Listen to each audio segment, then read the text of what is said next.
Many people in the United States still believe you cannot cut greenhouse gas emissions without slowing economic growth. But in this digital economy, it is not true anymore. By applying the talent and technology of America, this country can dramatically improve our environment, move beyond a petroleum-based economy, and make our dependence on Middle Eastern oil a thing of the past. I guess it is easy being green. Energy is the biggest piece of not only the U.S. economy, but the global economy. And if we mismanage it, if we don't make the transition to cleaner technologies efficiently, that we are sinking the biggest piece of our economy. New technologies make it possible to cut harmful emissions and provide even more growth.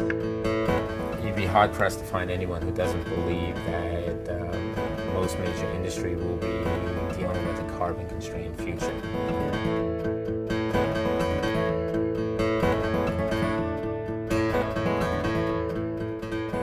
As we move away from carbon-based fuels, or as we will have to, whether we want to or not, since we're probably peaking in production anyway, how you can make money out of climate change is alternative energy.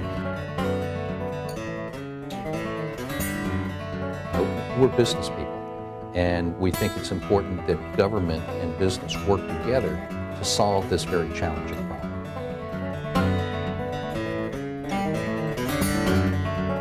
People are now saying, this is high tech, this is big, this is massive. Energy technology in and of itself is an exciting growth industry.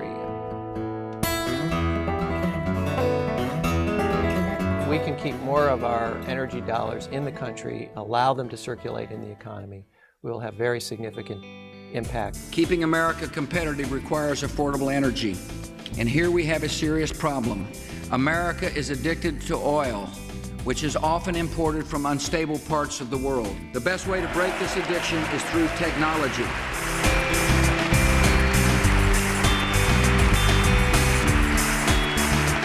You can generate the energy you need by paying off Saudi princes, or by investing in U.S. companies that are building solar panels and wind, installing them here. It's a pretty obvious winner in terms of jobs to invest in those energy sources that are going to produce local jobs. Let's imagine that we just replaced 10% of our petroleum use today with biofuels, ethanol, biodiesel. What that means is that it's the U.S. farm economy, the U.S. forestry industry that suddenly is in the energy business. The smart fossil fuel companies like BP is talking about taking some of their profits and investing in alternative energy. And it's not just when everybody recognizes global warming is a problem, the companies that are going to be the winners have to be addressing that now. They don't have enough of a lead time to decide next year that that's an issue. Companies that have been the leaders have always attracted some others from their industry to follow.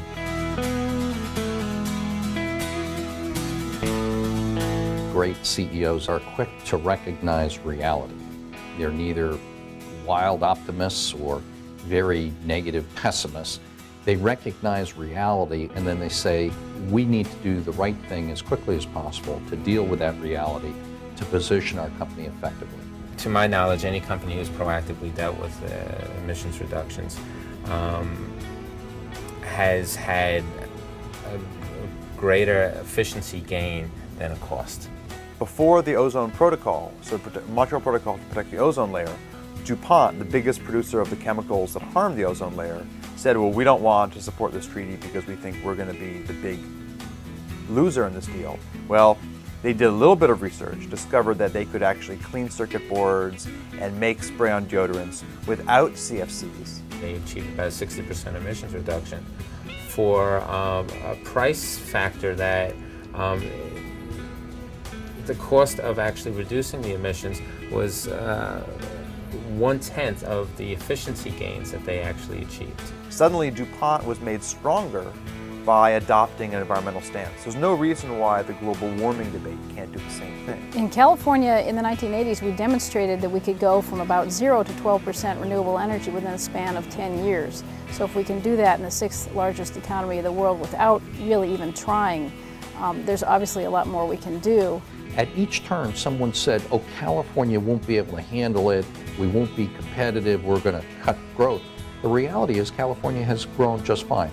The mainstream financial institutions are recognizing this, the big banks, the insurance companies, the pension funds, that there's money to be made here doing large clean energy projects around this country.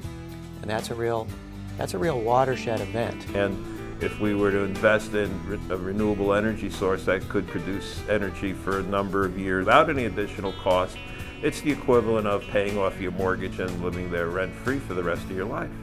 And where we have sent a signal, for instance, we've insured, for instance, our first 3 offshore wind farms. Unfortunately, they're all in Europe because nothing has been built here in the U.S.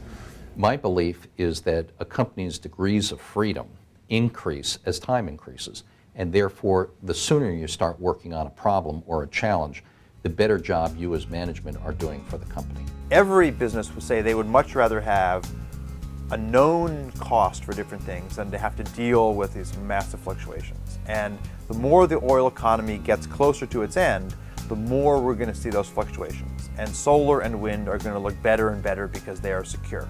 You can plan on them, and that's something which we're not even valuing yet in this equation. We can control our resource, we can own it, we can not be subject to political manipulation, and obviously that has a great value. I think those companies that are thinking about should they make change or not should say, well, how are our customers going to react, our policymakers, and our employees? And, frankly, the benefits in that respect have been, for PG&E, far greater than I anticipated. And the reality is that policymakers, customers, and employees are energized, enthusiastic about the approach we're taking. Ultimate cost, I think we will see to be one that we not only can afford, but that will ultimately be good for our economy. It will make it a stronger economy. It will be an economy less at risk to giant climatic changes, less at risk to all the costs that entails, and that will benefit from being able to be the world supplier of clean energy technology.